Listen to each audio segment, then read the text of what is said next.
friends, welcome back to our series that I'm calling What's for Dinner, because essentially I'm showing you what I'm making for dinner every week, along with showing you what I'm getting at the grocery store, how I'm making some budget meals, as well as a $20 stock up every week in order to stock up my pantry, which is getting full. It's almost full. We won't be doing that forever, but it's been a good feeling knowing that we have a lot of items stocked up in our pantry, both to use ourselves, but also to bless others. So you'll see this week we went to a Ruby's Pantry haul. That was tons of fun, and we were able to give a lot of items to the blessing box. So come along with us this week and let's go see what's for dinner.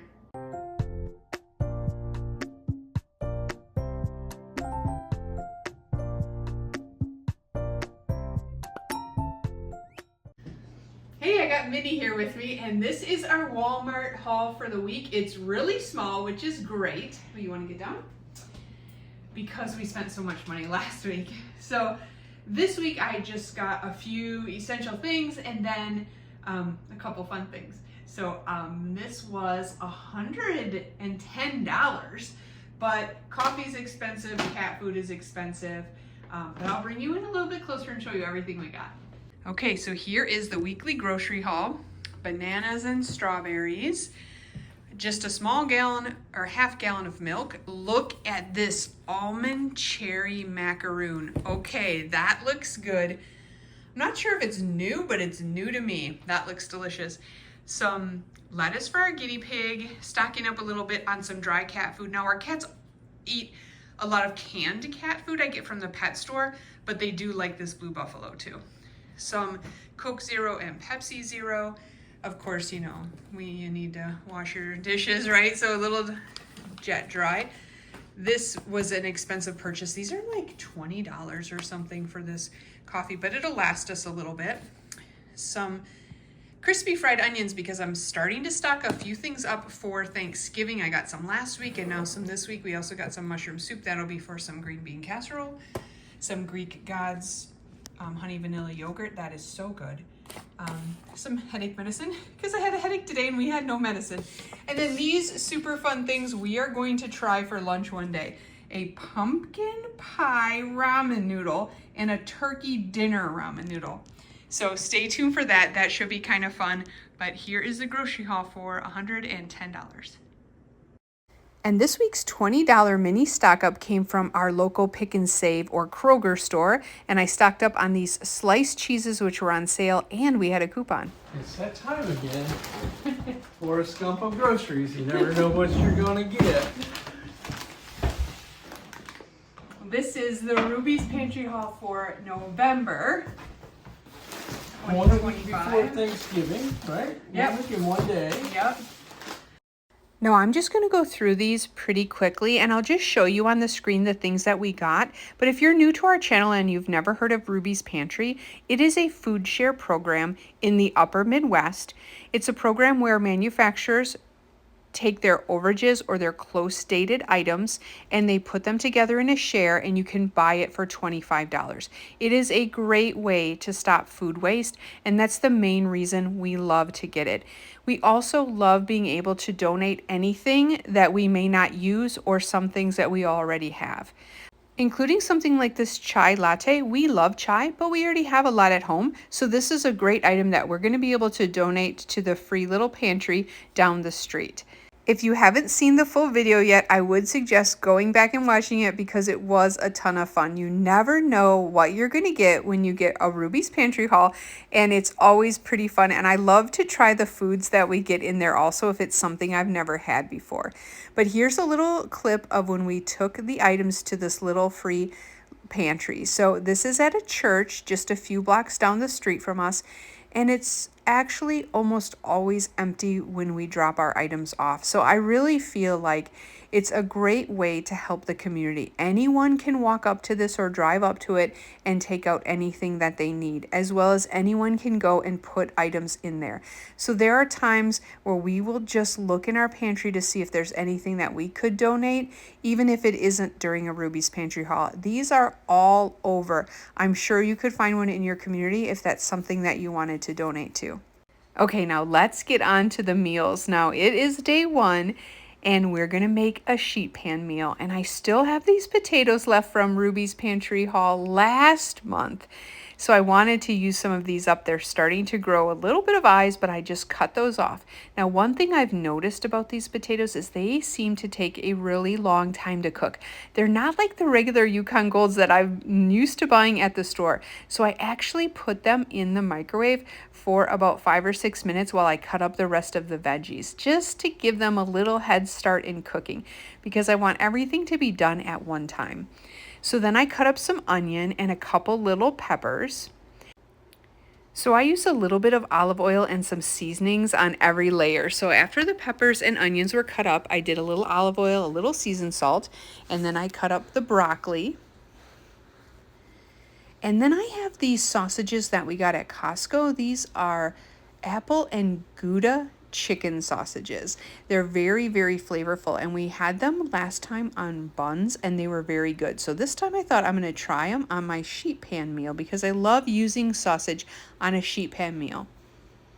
So now the potatoes are partially cooked in the microwave, and I'm just going to add those on top. You can definitely skip this stuff. If you're making a sheet pan meal, you don't have to pre-cook anything. It's just these potatoes were just different this time. A little bit of olive oil, and then all the seasonings. I use some garlic salt on here and some seasoned salt and a little bit of that buttery steakhouse from Kinder's. And then I like to put my meat on top, especially when I'm using sausage, because as it cooks, all the little juices kind of get on all of the veggies underneath. Like I said, sheet pan meals are so easy, and I really want to start making more of them because once you put it in the oven, you can like clean up your dishes, you can sit down for 10 or 15 minutes and just let that cook in the oven. And when it came out, you can see it's all browned and delicious looking. And depending on what you put on it, these are actually pretty healthy for you too. Lots of good veggies. That meat was high protein and low calorie. And this was our great meal for day 1. And now we're on to day 2, and we're making something really traditional for my southern friends. We're going to have some fried chicken. I'm just going to use these Kirkland chicken fillets. These came from Costco. I'm just going to pop 3 of those in the air fryer. And now here's something I like to do to doctor up my green beans. I drain the juice, then I add them to a pan and add just a little bit of water, or you can use chicken broth. And then I'm going to use some chicken bouillon. And I like to add this bacon salt. It kind of has a smoky, salty, a little hint of bacon flavor. And then I'm just going to simmer these beans. It's kind of like simmering them in chicken broth and bacon, but you don't have to cook any bacon. And you can get that at Amazon. I think you might even be able to get some at Walmart. Now in another pan, I'm going to make my white gravy. So I'm just going to add some flour to some melted butter and let that cook for a couple of minutes just to get that flour taste out. Then I'm going to add milk, and I don't really ever measure anything with white gravy. I just kind of eyeball it until it's the thickness that I like. I just like to use a whisk that all up, and then you need to add lots of salt and pepper, and really it's to taste. So I just add it, give it a little taste, and see if it needs more. White gravy is one of my favorite foods, I think. And because I have roots in both the North and the South, I feel like I can cook it all and I like it all. I love Southern cooking, but I also love that good Northern Germanic cooking, Norwegian cooking, Swiss. I really do like it all. Now I'm going to cook some of these bag mashed potatoes because they're just nice and easy. And sometimes when you work all day, it's just nice to have that easy meal. So we're going to have mashed potatoes, white gravy, the fried chicken, and this was a great meal for day 2. Now we're on to day 3, and we're going to make a very traditional supper tonight. We're going to have some meatloaf.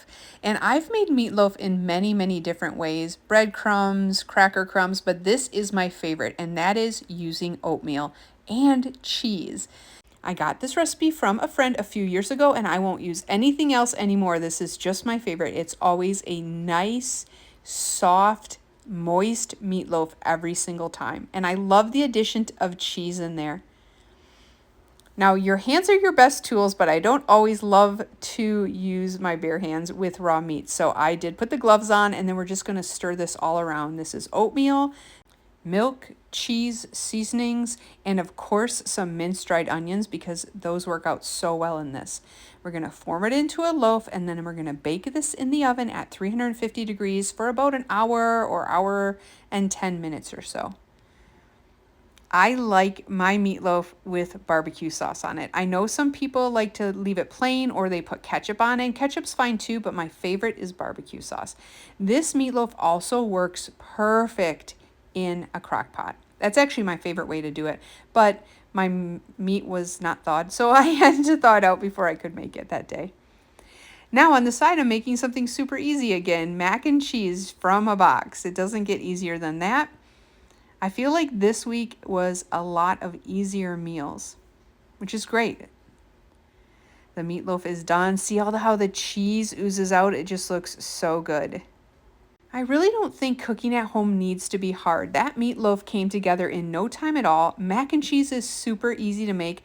I heated up a can of peas, and really this is not a hard meal to make, and it's like a good traditional home cooking kind of meal.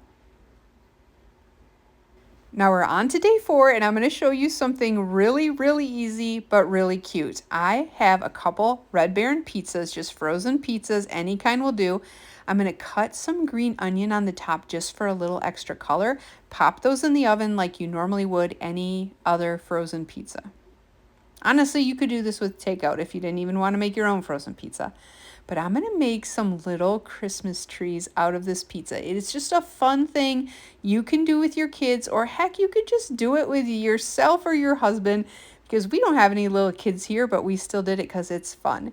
I cut out a little star out of just a napkin, and then I'm going to use my kitchen shears and cut stars out of this pepper. Now, I wished I had a yellow pepper, but this is what came in our Ruby's Pantry haul, and I was like, this will work. It's okay if it's orange instead of yellow. It was a little tricky, but I just followed the lines and cut this out. It's not perfect. It doesn't matter. We're going to just eat it up anyway. It's just to have something cute and different. I also use this Sargento's cheese slices. Anything would do, and I'm going to make some garland out of this cheese. Our pizzas are done. I'm going to cut them like normal. They're in a Christmas tree shape anyway, so why not decorate them, right? I'm going to use the cheese as garland on the tree. After a minute or so on that hot pizza, it will melt, so don't worry. And if you want to just have all these things laying out and have your kids decorate the pizza slices themselves, that's even more fun. And honestly, the sky's the limit. You could do black olives, you could do green olives, those green onions you could have saved for the end, whatever they want to decorate them with, it would look so cute. I'm putting the star on the top. This looks cute with the Christmas plate, but I also have some plates left over from the 4th of July that are nice and colorful. So here is a more realistic view, 3 slices of pizza shaped like little Christmas trees. This is a fun and easy thing you could do with your kids for supper.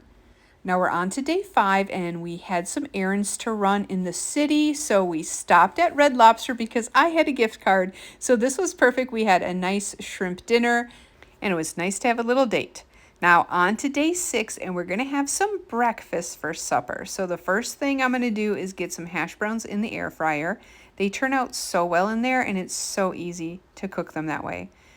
Now I'm also going to get these biscuits in the oven. I love to make my own biscuits. And if you've ever seen my 7-Up biscuit recipe, they are so delicious. But I just wanted something nice and easy, so I just got some frozen ones to pop in the oven.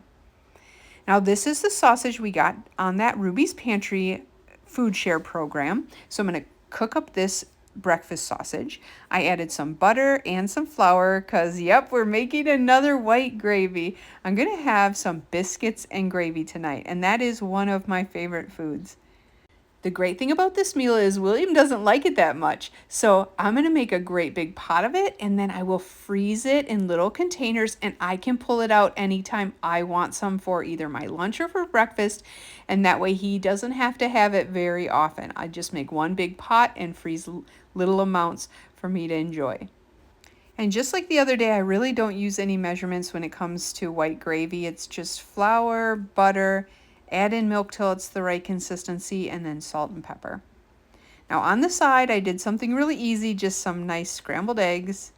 Can't really go wrong with scrambled eggs for breakfast for supper.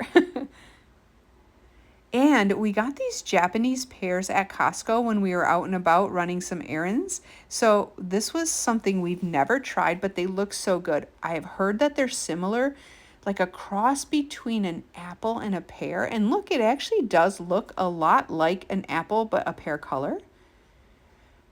Here's what it looks like on the inside. I just cut them into little slices, and here is our reaction. Japanese pear. We saw these at Costco. You wanted to try them. Here you go. When I cut it, it seemed like it cut like a apple. They say it's got a little bit of apple reminiscent of that.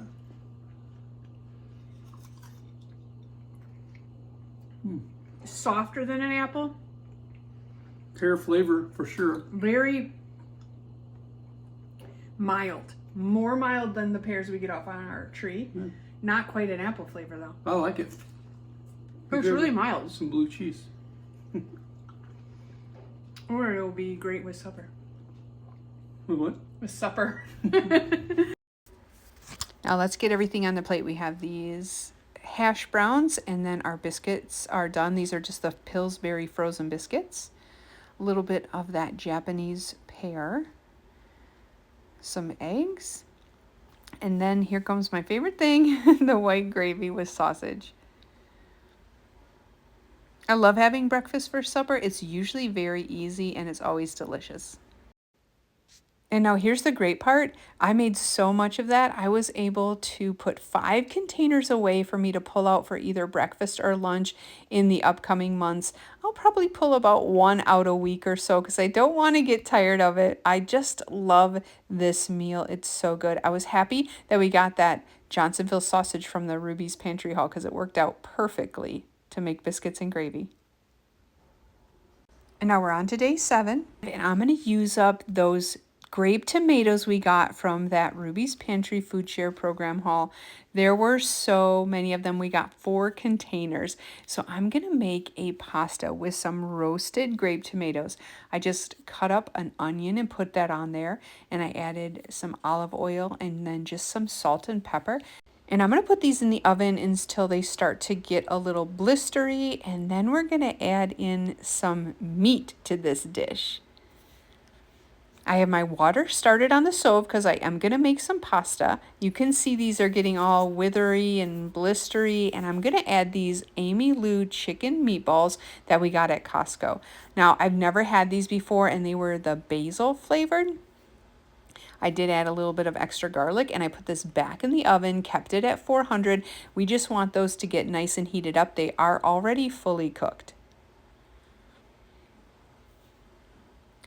Now, once they were done, they got a little bit of brown to them. I'm just going to put everything in my cooked noodles. Now, could I have a bigger pan? Yes, I definitely could have. I'm really pushing it with this little saucepan, but I got it all to fit. I just tossed it around with a couple spoons because I couldn't really stir it. And I felt it needed a little bit of something, so I did add some Parmesan cheese, and that was perfect. I think the tomatoes just needed a little something to mellow them out, but this was such a great way to use up all of those tomatoes. They were starting to get a little wrinkly, and we had 4 containers. I really did not want them to go to waste, so this turned out really well. I don't think I would recommend those chicken meatballs unless you really like basil. That flavor was very, very strong. But that is our last meal of the week. Thanks so much for coming along with us this week. It is Thanksgiving. By the time you see this video, it'll be the day before Thanksgiving. So I hope everyone has a wonderful Thanksgiving. You'll see ours next week, Wednesday. Nothing too extraordinary. We have a very traditional Thanksgiving. I would love to hear what you guys do, what you're planning to do if you're busy right now getting everything ready. And thanks so much for watching, and we'll see you next week.